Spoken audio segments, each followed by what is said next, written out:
Collagen, जो कि एक प्रोटीन है, लेकिन आपकी बॉडी 25 साल के बाद इसको बनाना बंद कर देती है। और बंद होने से क्या होगा? Fine lines, wrinkles, dryness, saggy skin, hair fall, knee pain. लेकिन इसका सोल्यूशन क्या है? मैं यूज कर रही हूँ फिटलाइन कोलेजन एक्स, जिसमें आपको मिलता है फिटन 1 और 2, हाइड्रोनिक एसिड, कंटोइटिन सल्फेट, और ये सब मिलकर आपको देती हैं healthy skin, hydration, natural glow and healthy joints. 7 grams scoop ఉంటుంది దీంట్లో. దాన్ని చక్కగా ఇలాగా మనం గ్లాస్లో కలుపుకొని ఇలా ఆరెంజ్ ఫ్లేవర్లో ఉంటుందన్నమాట. సో దీన్ని మనం నైట్ టైం పడుకునే ముందు కన్జ్యూమ్ చేయాలి. నైట్ టైం బాడీ రిపేర్ చేసుకునేటప్పుడు ఎక్సలెంట్గా మనకు రిజల్ట్ అనేది కనిపిస్తుంది. డైలీ ఒకే టైంలో తీసుకోవడం వల్ల బెస్ట్ రిజల్ట్ చూస్తాం అనమాట. ఓకేనా? చీర్స్.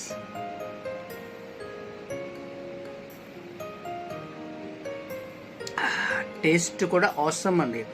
చిన్నప్పుడు రసనా తాగేవాళ్ళం కదా, అలా ఉంది చూడడానికి. ఎక్సలెంట్ టేస్ట్ అండి. ఓకేనా? చీర్స్. సో ఇది ఎంఆర్పి వాల్యూ 3200. మన ఫిట్లైన్ క్లబ్లో మనకి 10% డిస్కౌంట్లో వస్తుంది. ఓకేనా? Thank you friends.